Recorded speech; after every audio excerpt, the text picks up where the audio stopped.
portant aujourd'hui une avancée absolument majeure dans la protection vis-à-vis du cancer du col de l'utérus, et on va parler de ces quelques points. Alors je voulais commencer ce topo pour rappeler en fait l'importance qu'a eu la vaccination dans l'histoire de la médecine, et depuis l'introduction de la vaccination, on a vu de façon extrêmement importante baisser l'incidence d'un certain nombre de maladies, et pour un certain nombre d'entre elles, vous le savez, comme la polio ici, on a quasiment vu cette maladie disparaître de la surface du globe. Donc je crois que cette actualité sur la vaccination anti-HPV doit aussi nous ramener à toute cette histoire qui est extrêmement bénéfique pour l'ensemble des maladies infectieuses pour lesquelles on dispose d'un vaccin, et qui a permis l'éradication d'un certain nombre de maladies. Alors, on a entendu parler du plan cancer. Je vous rappelle que dans le plan cancer 2009-2013, on préconisait l'obtention d'une meilleure couverture par l'intermédiaire notamment de la diffusion d'une information publique sur la vaccination HPV, et sur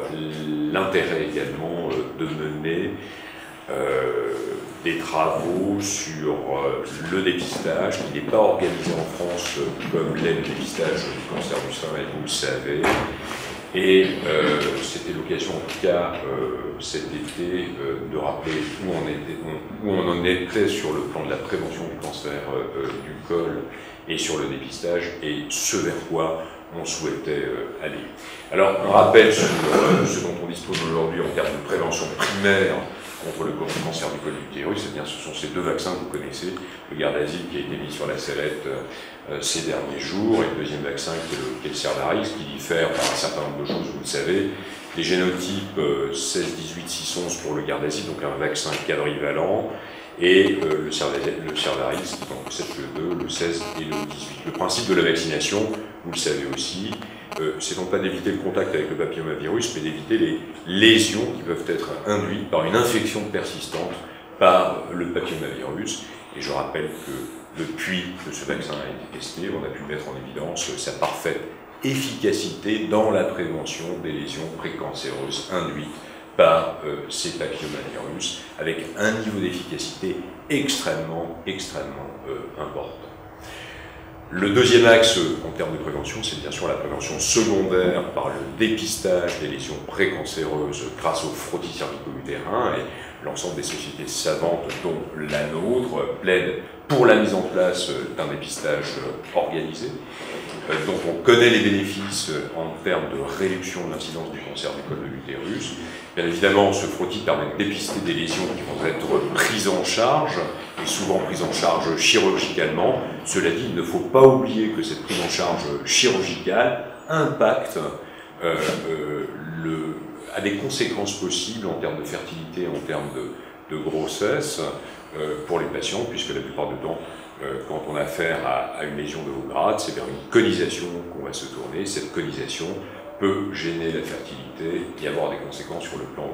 obstétrical, en majorant le risque de rupture prématurée des membranes ou d'accouchement prématuré. On sait également que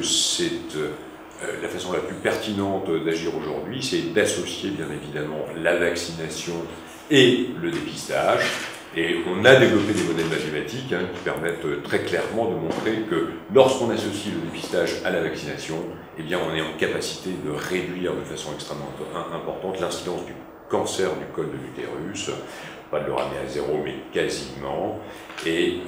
si on doit donner un chiffre, c'est plus de 95% de réduction du risque du cancer du col en utilisant une stratégie combinée de dépistage et de vaccination.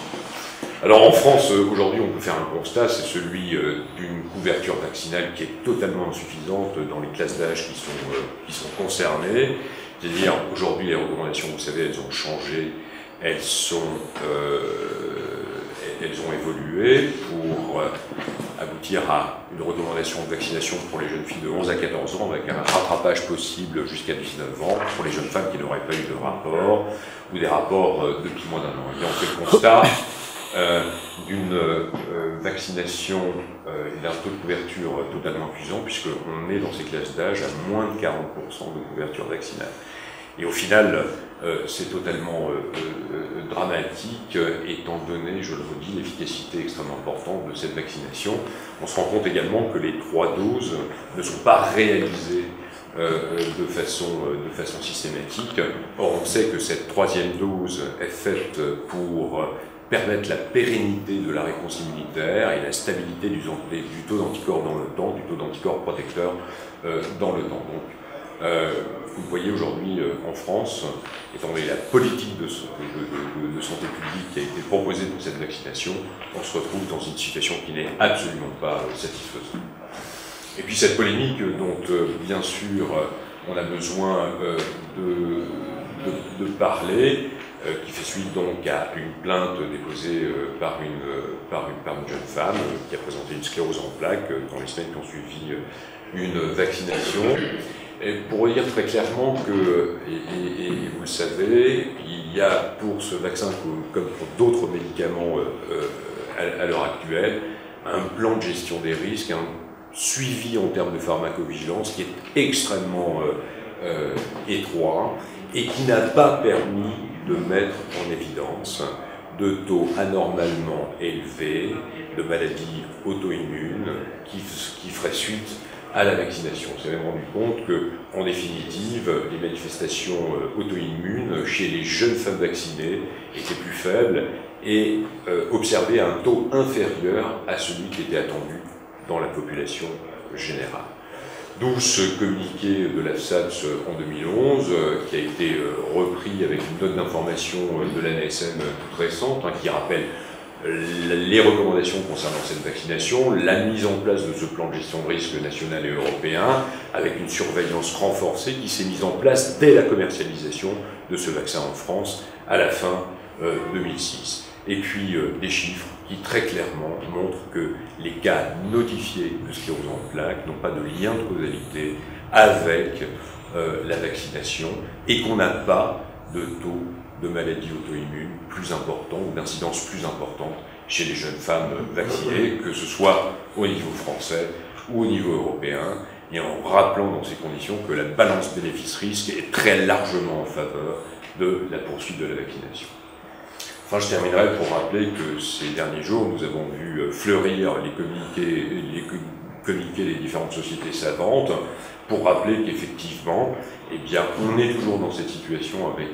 un nombre de déclarations de maladies auto-immunes qui est très inférieur à celui attendu en l'absence de vaccination. Et ces communiqués sont aussi bien issus de sociétés comme la nôtre, que la Société de pathologie infectieuse de langue française, que la Société française de colposcopie de pathologie cervico-vaginale, que la Société française de neurologie, que les sociétés de pédiatrie, etc. Et puis un article tout récent qui refait le point en France, basé sur une analyse de cas multicentrique et totalement indépendante de l'industrie, et qui remet une couche très clairement en faveur de l'absence d'évidence pour